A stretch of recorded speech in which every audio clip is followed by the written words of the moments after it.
오늘 창세기 4장 말씀을 중심으로 어떤 인생을 살아야 할까요? 라는 제목으로 함께 은혜를 나누기를 원합니다. 여러분, 역사를 잊은 민족에게는 미래가 없다라는 말이 있습니다. 아마 이런 말은 누구라도 다 들어봤을 줄 압니다. 우리가 지난 역사를 공부하는 이유는 뭡니까? 지난 역사를 공부하는 것은 지난날의 발자취를 살펴봄으로 말미암아서 그것을 발판으로 삼아 우리가 어떻게 나가야 할지를 배우기 위함인 것입니다. 그것은 어떤 나라나 민족뿐 아니라 우리 개개인도 마찬가지인 것입니다. 성경에 보면은 수많은 나라와 수많은 민족이 등장하고 수많은 사람들이 발자국들이 담겨져 있습니다. 여러분, 이들은 지금은 역사로 기록되어 있지만 그들도 한 시대를 살다간 사람들인 것입니다. 7월에는 이런 인물들에 대해서 함께 살펴보기를 원합니다. 여러분, 이들을 살펴보는 것은 그들을 우리들이 거울로 삼아서 우리가 어떻게 살아야 할지를 하는 그것을 보고자 하는 것입니다. 고린도전서 10장 11절에 이런 말씀이 있습니다. 한번 읽어봅니다. 시작. 그들에게 일어난 이런 일은 본보기가 되고 또한 말세를 만난 우리를 깨우치기 위하여 기록되었느니라. 아멘. 과거의 역사를 두 가지로 묘사하고 있죠. 그것은 전의 성경에는 여기는 본보기라 되어 있는데 전의 성경에는 거울이라 이렇게 표현하고 있습니다. 거울. 우리를 비춰보는 거울이 되고 또 우리를 깨우치기 위해서 기록되었다. 과거 역사를 살펴보고 그것을 우리에게 대비해 보면서 우리가 그 가운데 배울 것이 있다는 것입니다. 또 거울을 보는 것처럼 그것을 보면서 우리는 우리들의 모습을 살펴보는 그런 역할을 해야 된다는 것입니다. 여러분, 이번 주와 다음 주는 인류의 역사가 시작되고 처음 살았던 그 사람들의 그 자국들을 살펴보고자 합니다. 여러분, 문명이 바뀌어지고 그 당시와 지금은 너무나 다른 환경이죠. 그 당시는 이 지구상에 아주 소수의 사람들만 살았겠지만 지금은 수십억의 사람들이 사는 이런 환경이 있습니다. 그러나 과거나 현재나 미래나 사람 사는 것은 어떤 시대라 할지라도 이렇게 별반 다를 바 없는 인생을 살았다고 생각합니다. 오늘 살펴볼 인물은 가인입니다. 가인. 여러분, 아담과 하와가 에덴에서 하나님이 먹지 말라 선악과를 먹은 이후에 그들은 에덴에서 쫓겨나는 신세가 되었습니다.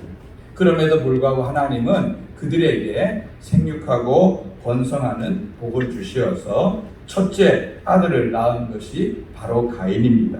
그리고 두 번째 낳은 아들 이름이 아벨입니다. 이 둘은 형제였습니다. 어떤 분들은 이런 의문을 던집니다.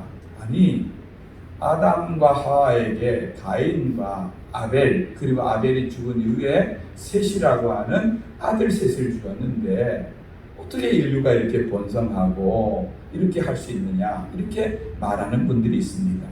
여러분, 그러면 아담과 하와가 가인, 아벨, 이 세 사람만 낳았다고 생각하는 것은 그것은 성경을 전체적으로 잘못 우리가 보는 것이라고 보여집니다. 왜냐하면은 하나님 분명히 생육하고 번성하여 땅에 충만하라는 복을 주었습니다. 그리고 생육 번성을 위해서는 남자와 여자가 가정을 이루는 것이 하나님의 계획과 뜻이었습니다. 그런데 하나님이 그런 것을 창조하시고 설계하신 하나님이 아들 셋만 달랑 내주고 너희들 알아서 번식해라, 너희들 알아서 생육해라 이렇게 하실 분이겠습니까? 그 말은 뭐냐면은 이들은 어떤 성경의 대표적인 인물들로 기록되어 있지 이들 외에도 많은 자녀가 낳았다는 것을 우리는 알아야 되는 것입니다. 5장에 보면은 여기 2절 이하에 보면은 하나님이 남자와 여자를 창조하시고 그들에게 복을 주시고 사람이라 했고 3절 이하에 보면은 아담은 130세에 자기 모양으로 아들 셋을 낳았다. 셋이란 말은 세 명을 낳았다는 것이 아니라 셋째 아들 셋을 낳았다는 것을 봐서 그 이전에 이미 아담과 하와가 가인, 아벨 그리고 다른 사람들을 출산했다는 것을 의미하고 그 위에도 보면은 800년을 지내면서 4절에 보면은 자녀를 낳았다 이렇게 하고 있습니다. 그러니까 많은 자녀들이 이미 있었다는 것을 알 수 있습니다. 여러분 그때나 지금이나 시대는 변화했지만 그때도 아마 임신의 그 기간은 보통 10달 말 반 정도면 아이를 낳겠죠. 그죠? 그러니까 이 당시는 얼마나 많은 한 800년을 이렇게 살았으면은 뭐 자손 또 손자, 증손자 이렇게 해서 얼마나 많은 인구들이 이렇게 번져 나갔을까요? 그렇게 되었다고 생각하시면 되겠습니다. 그런데 여기 분명히 첫째와 둘째는 가인과 아벨입니다. 가인과 아벨인데 이 둘이 함께 제사를 드립니다. 그런데 문제는 하나님이 가인의 제사는 받지 아니하시고 아벨의 제사를 받았습니다. 그런데 이 제사 사건이 빌미가 되어서 형 가인은 이것을 앙심을 품습니다. 그리고 결국 하나님께서 야 가인아 너희 마음속에 있는 그 잘못을 너는 뉘우치고 회개하라 이렇게 말씀했지만 결국 그 가인은 이것을 시기와 분노를 다스리지 못하고 들에서 동생 아벨을 돌로 쳐 죽이는 이런 살인죄를 저지르는 것입니다. 여러분 인류가 시작되어지고 얼마 안 있어서 이 죄된 인생 가운데 살인이라고 하는 엄청난 일이 발생한 것이죠.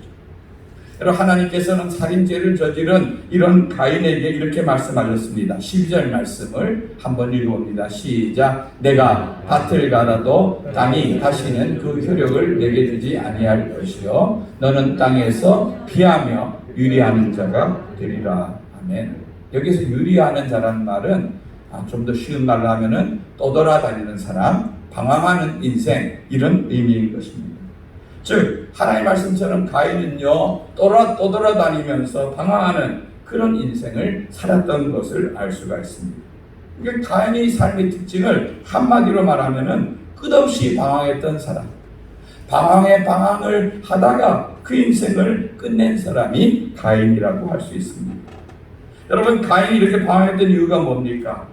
그는 동생을 죽인 죄를 짓고 나서 하나님을 떠났기 때문이라고 말하고 있습니다. 저는 여기에서 가인이 인생에 두 가지 인생길이 있었다고 생각합니다. 뭐냐면은 하나는 죄를 지은 이후에 하나님을 떠나는 길이 있었고 하나는 똑같이 죄를 지은 이후에 하나님의 회개하고 하나님에게로 돌아가는 길이 있었으리라고 생각합니다. 우리가 자녀를 기르다가 보면은 때로는 자녀에게 훈육을 할 때가 있죠. 매를 들 때도 있죠. 그죠?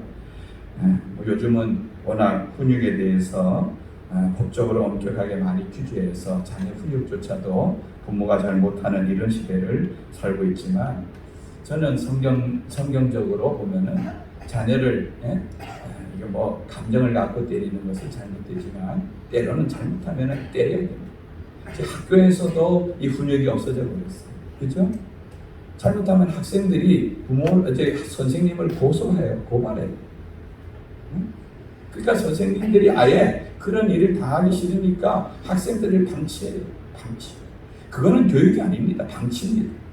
자빠져도 방치하고 공부 안 해도 방치하고. 왜? 그렇게 한다고 뭐 월급 나오거나 하는 건 아니지만 잘못하다 보면은 그들 잘못 훈련하다 보면 그것을 빌미로 해서 그 선생님들이 곤욕을 치르기 때문에 자꾸 그렇게 돼요. 그러니까 아이들에 대한 교육이 점점 없어져요. 가정에서도 잘못하면 그렇게 되어줄 수 있는데 저는 자녀들을 물론 감정을 가지고 때리면 안 되지만 자녀를 바르게 하기 위해서는 때로는 적당한 매도 필요하다고 생각합니다. 그런데 자녀에게 매를 댈 때 보면은 어떤 놈들은요 한 대 맞으면은 바짝바짝 뛰면서 도망가는 놈이 있습니다. 그죠? 그러면 어떻게 됩니까? 처음엔 훈육하려고 하다가 점점 더 감정이 상해서 그 아이에 대해서 더 때리기도 하는 것을 알 수 있는데, 어떤 아이들은요, 한 대 맞으면은 아이고 아버지 잘못했어요 하고 품 안으로 달려드는 그런 아이들이 있습니다. 그러면은 부모의 마음이 어떻습니까? 얘를 때리다가도 그 아이에 대해서 불쌍한 마음을 가지고 안아주고 기도해주고 용서해주는 것이죠. 여러분, 가인이 잘못은 했지만 하나님께 그 매를 맞는다 할지라도, 아이고 하나님, 내가 하나님 아니면은 나는 살 길이 없습니다 하고 하나님 품 안으로 확 달려 들어갔으면은 저는 성경의 역사가 달라졌다 생각해요. 그런데 결국 오늘 16절 말씀에 보면은 가인이 여호와 앞을 떠나서 이렇게 기록되는 것을 알 수가 있는 것입니다. 그러니까 가인이 선택한 길은, 이제 나는 살인자이고 하나님도 나에게 복을 못 준다고 했으니 나는 그냥 하나님을 나는 떠나는 그 길을 선택하고 그 길로 간 것입니다. 여러분, 우리가 먼저 여기서 알아야 될 것은요, 가인이라고 하는 이 사람은 하나님을 전혀 몰랐던 그런 사람이 아니라는 것입니다. 원래 하나님을 알았던 사람이에요. 뭘 보면 알 수 있어요? 가인이 하나님께 뭐 했습니까? 제사를 드렸습니다. 예? 가인이 아벨과 함께 하나님께 제사를 드렸던 사람입니다. 이 뭔 말입니까? 요즘 말로 하면은 가인도 우리처럼 신앙생활을 하던 그런 경험이 있었던 그런 사람이라는 말인 것입니다. 그런데 가인이 이 신앙생활을 할 때, 예? 자기 제사는 하나님이 안 받아주시고 아벨의 제사를 받아주시자 그로 인해서 분노하게 되는 것입니다. 그 분노 때문에 결국은 동생을 죽이는 죄를 짓고 시험이 들어서 하나님을 떠나 그때부터 하나님 없는 삶을 살게 되는 것을 볼 수가 있습니다. 여러분, 하나님이 자기 예배를 받아주지 않았다면은 여러분, 우리 같으면 어떻게 해야 될까요? 먼저 내가 뭘 잘못했는지, 내가 뭔가 부족했는지, 자신이 고쳐야 될 것이 무엇인지를 돌아보고 회개하고, 그리고 정말 하나님 받으실 예배의 자리로 나아가야 되지 않겠습니까? 그런데 그렇게 회개로 반응하지 아니하고 동생에게 분노를 쏟아놓고 범죄로 그의 마음을 쏟아버린 것을 알 수가 있습니다. 그리고는 하나님을 떠나 방황하는 삶이 시작된 것을 알 수가 있는 것입니다. 여러분, 오늘날에도요, 이 가인과 같은 사람이 저는 제법 많다고 생각합니다. 전도를 하다 보면요, 이런 사람들을 많이 만날 수가 있습니다. 난 전에는 교회를 다녔다. 우리 친척 가운데 누가 이런 분들이 많아요. 어릴 때 교회를 다니고 한때 예배도 드리고 신앙생활을 했던 그런 사람들이에요. 그런데 중간에 어떤 그들의 신앙에, 이 신앙생활에 의문점이 드는 그런 사건들이 있었겠죠. 그것이 계기가 되어서 교회를 떠난 그런 일들이 있는 사람들이 의외로 많이 있는 것을 볼 수가 있습니다. 저는 이 말씀 생각하면서 지난번에 우리 교회에 와서도 간증을 해주셨던 정학수 장로님이 생각이 났습니다. 정학수 장로님이 우리 간증을 해드린 것처럼 어느 날 이웃집 아주머니로부터 이제 전도를 받아서 부흥회에 그 가족을 대표해서 한번 갔던 것이 교회에 발을 들게 되고, 열심히 수요일도 가고 주일도 가고 학생 예배도 가고 나가서 이제 1년이 되어서 세례를 받게 되었는데, 세례 문답까지 다 했는데 목사님이 세례를 정작 안 준 겁니다. 그죠? 아마 그거는 제가 볼 때 목사님이 그만 그것에 이제 이름을 빠뜨려 버려서 그런 실수를 한 것 같이 여겨집니다. 어떻게 보면 책임이 누구에게 더 많습니까? 제가 보면 목사님이 훨씬 많이 있는 걸 볼 수 있습니다. 근데 왜 나는 세례를 못 받았지 하고 돌아오는데 수요 예배를 빠져서 그렇게 세례를 못 받았다 이러면, 사실 일반 사람들 같으면은, 저 같으면 아마 교회가 날 별로 안 좋아하는가 보다 하고 떠날 수도 있는 것입니다. 근데 그럼에도 불구하고 내가 좀 더 열심히 신앙생활하고 해서 이제 또 세례도 받고 하자 하는 마음으로 그런 어려움들을 이겨내고 주님 앞에 더 가까이 나아가는 결과로 학생 회장도 하고 나중에 우리 가운데 장로님도 되시고 행동할 수가 있죠. 여러분, 교회 다니다 보면은 우리가 여러 가지 이유로 주님과 멀어질 수 있는 그런 시험거리가 많이 있습니다. 그때에 제일 중요한 것은 먼저 자신을 돌아보시기 바랍니다. 문제가 어디에 있는지 그 문제 속에서 자기를 돌아보고 내가 부족한 것이 무엇인지, 내가 하나님께 해결해야 될 것이 무엇인지를 돌아볼 수 있는 그런 자가 하나님을 더 가까이 하는 자인 줄 믿으시기 바랍니다. 사실 우리가요, 교회 다니면서 예배를 드릴 때는 이 예배 생활이 얼마나 크고 귀한지를 잘 모릅니다. 우리 삶이 대부분이 그렇습니다. 우리가 누리고 있을 때는 그 가치를 잘 모릅니다. 여러분, 지금 저 우크라이나에 전쟁이 나서 그 전쟁을 통하여서 여러분 많은 난민들이 생기고, 그죠? 제대로 학교를 갑니까? 공부를 합니까? 자기 직장을 제대로 할 수 있습니까? 온 모든 사람이 그 전쟁이라고 하는 그 고통 속에 다 모든 백성이 들어가서 얼마나 어렵고 힘들겠습니까? 언제 전쟁이 끝날지 몰라도 전쟁이 끝나도 그 후유증 치료하는데 그들은 많은 삶을 쏟아부었을 부을 것입니다. 근데 우리가 지금 얼마나 평안을 누리고 있습니까? 그죠? 이 분단된 조국 가운데서 자유를 누리고 있고 풍요를 누리고 있습니까? 그런데 이렇게 있을 때는 잘 모르지만 그것을 잃어버릴 때는, 놓쳐버릴 때는 그때 그것이 얼마나 소중하고 얼마나 귀중했다 하는 것을 잃어버려 봐야 알게 되는 것이 인생인 것을 알 수가 있습니다. 신앙생활도 마찬가지입니다. 신앙생활 하던 사람들이 이렇게 교회를 떠나고 하나님을 떠나서 세상으로 가게 되면은요, 처음에는 아마 굉장히 자유로움을 많이 느낄 것입니다. 그러나 얼마 안 가서, 얼마 가지 못해서 그 사람은 은혜를 대체할 만한 무언가 다른 것을 찾게 되는 것입니다. 몸은 자유로워졌는데 마음은 공허해지니까 그 공허한 빈자리를 채우기 위해서 세상의 친구들도 만들고 술도 마셔보고 취미생활도 해보고 게임도 해보고 여행도 해보고 여러 가지를 해보지만, 그런데 세상에 어떤 것을 한다 할지라도 그것으로 하나님께서 예배를 통해 주시는 그 은혜의 자리를 대체할 수 있는 것은 아무것도 없다는 것을 여러분 기억하시기 바랍니다. 내가 있는 이 자리, 어쩌면 저와 같이 어릴 때부터 저는 모태신앙 아닙니까? 어머니 뱃속부터 교회 다닌 사람 아닙니까? 이런 자리를 떠나보지 못한 그런 사람. 저희 아버지는 한 교회를 개척해서 34년 동안 한 교회에 있어서 저도 중고등학교 시절에 그런 생각을 안 해봤겠습니까?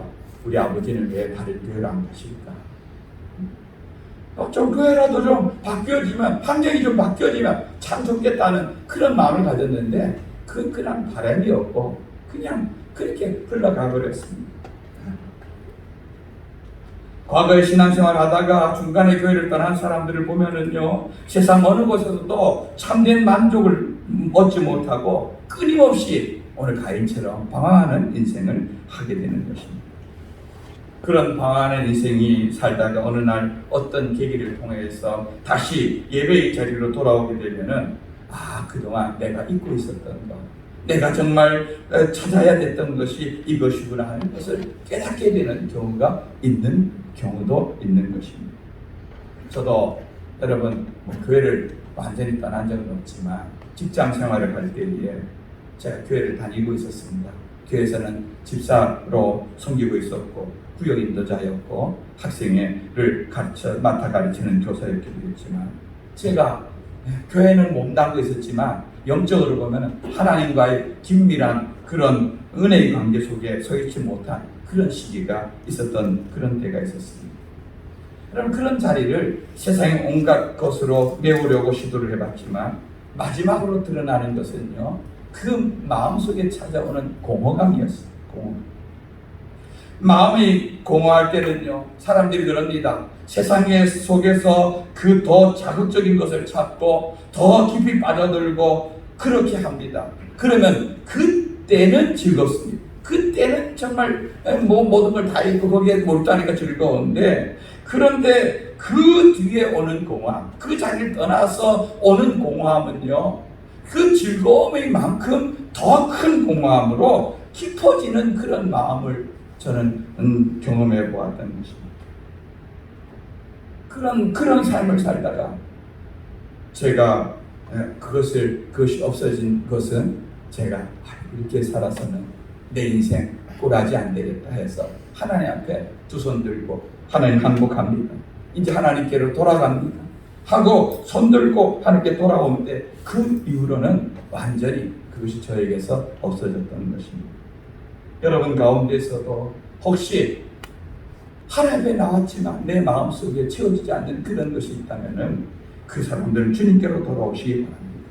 천부여 의지 없어서 손 들고 옵니다. 여러분 그렇게 하는 것이 살 길인 줄 믿으시기 바랍니다. 우리 누가복음 15장에 보면은 둘째 아들이 나오죠. 그죠? 여러분 둘째 아들이 인생이 아버지를 떠났을 때 그가 마지막 간 곳이 어디입니까? 인생이 가장 밑바닥까지 가지 않았습니까? 그리고 그가 인생의 전환점이 된 것이 뭡니까? 어느 날 그가 자기를 문득 돌아보니까 야, 내 아버지 집에는 살림살이가 넉넉한 품꾼도 많은데 내가 왜 이런 이방 땅에서 이렇게 돼지와 쥐염려를 두고 다투는 이런 신세가 되었는가? 내가 아버지께로 돌아가자 하고 아버지께로 발걸음을 옮기는 그 순간 때로는 그것이 창피하기도 하고 부끄럽기도 하고 한 그였지만 그러나 그의 마음을 담아서 걸음을 아버지께로 돌아가는 그 순간이 회개의 순간이었고 그 인생이 달라진 전환점인 것을 기억하시기 바랍니다. 그런데 가인이 그런 길로 가지 않았습니다. 가인은 돌아오지 않았습니다. 그렇게 방황하는 삶을 살다가 결국 그가 정착한 곳이 어디입니까? 17절 말씀을 읽어보겠습니다. 시작. 가인이 여호와 앞을 떠나서 에덴 동쪽 놋 땅에 거주하더니 아내와 동침함에 그가 임신하여 에녹을 낳은지라. 가인이 성을 쌓고 그 아들의 이름으로 성을 이름하여 에녹이라 하니라. 아멘. 여러분 여기 나오는 에녹은 우리가 아는 하나님과 동행하다가 죽지 않고 하나님 나라로 간 그 에녹이 아닙니다. 동명이인입니다. 동명이인. 여기 보면은 가인이 하나님을 떠나서 뭘 했다고 말하고 있습니까? 여기 보면 밑에 세 번째 줄 보면은 가인이 뭐를 쌓았다고요? 성을 쌓았다. 그리고 그 성의 이름을 에녹성이라고 지었다. 이렇게 말하고 있는 걸 볼 수가 있습니다. 여러분 가인이 결국 하나님 떠나서 한 일은 자기 성을 쌓은 것입니다. 여러분 사람들이 성을 쌓는 이유가 뭘까요? 성을 쌓는 이유. 집을 여러 단계로 걸어 잠그고 그 공간을 확보하려고 하는 이유가 뭘까요? 그것은 두려움인 것입니다. 이 성이라는 것은 자기를 보호하기 위해 성을 쌓지만 이 성은 다른 사람과 자기와의 그 관계를 차단하는 것입니다. 나만의 공간에 갇혀버리는 것이죠. 그래서 자기 성을 쌓아서 그 성의 이름을 아들 이름을 따서 에녹성이라고 지었다고 성경은 기록하고 있습니다. 그리고 거기에서 자기 스스로 군림하면서 그 안에서 자기가 왕노릇하면서 살다가 생을 마감하는 것입니다. 결국 에녹은 하나님 떠나서 자기 성 안에 갇혀서 거기에서 고립되어 있다가 그 인생을 마친 그런 사람이 되었습니다. 그 어린 왕자라는 유명한 그 책이 있죠, 그죠? 그 책을 보면은 어린 왕자를 쓴 그 사람이 그렇게 말합니다. 거기에 보면은 사람들이 전부 자기 별을 하나씩 가지고 있다, 차지하고 있다 이렇게 표현하고 있는 걸 볼 수가 있습니다. 여러분 이 말은 자기만의 별에서 누구도 간섭받지 않고 자기가 왕이 되어서 살아가는 그런 자기 성을 쌓는 사람들이 많다는 것을 의미하는 것입니다. 이런 방황하는 사람들의 종착점은 그렇게 자기 성을 쌓고 그 안에서 스스로 왕노릇하며 살아가는 것입니다. 제가 초등학교 때에 우리 국어 교과서를 기억되는데 그때에 교과서에 이런 내용이 있었습니다. 어떤 사람이 자기 집을 지었습니다.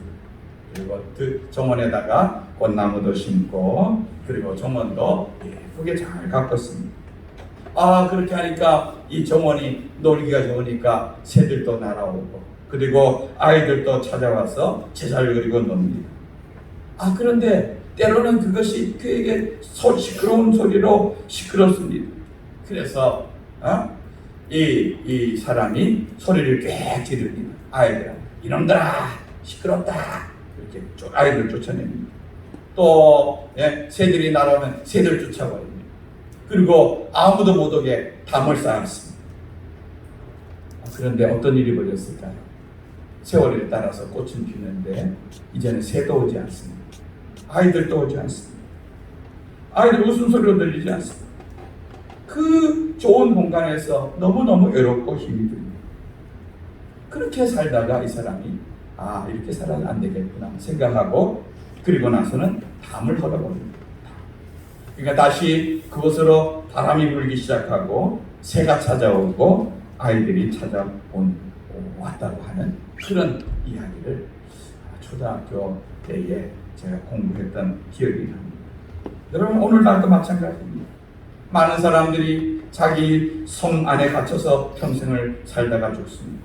그것이 자기를 보호하는 것 같지만 그것을 결국 자기를 가두는 것이고 그 세계 속에 나오지 못하고 그 속에 머물다가 아무 관계도 못 맺고 그냥 고립되어 있다가 죽고 마는 것입니다. 오늘날에도 가인과 같은 인생을 살고 있는 사람들이 정말 많다는 것입니다. 이런 사람들은 둘 중에 하나의 길을 가게 되는 것입니다. 가인과 같은 끝없이 방황하다가 자기 성을 쌓고 거기에 갇혀 살다가 그 생을 마감하든지 아니면 어떤 계기로 그 성을 헐어버리고 하나님께로 돌아와서 방황의 마침표를 짚고 하나님과 동행하는 삶을 살아가든지 이 둘 중에 하나인 것입니다.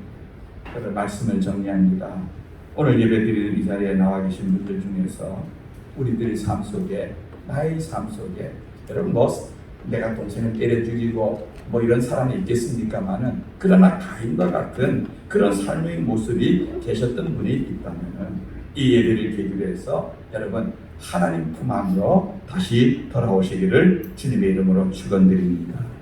올해 그의 표어를 우리 한번 읽어볼까요? 시편 73편 28절 시작. 하나님께 가까이함이 내게 복이라.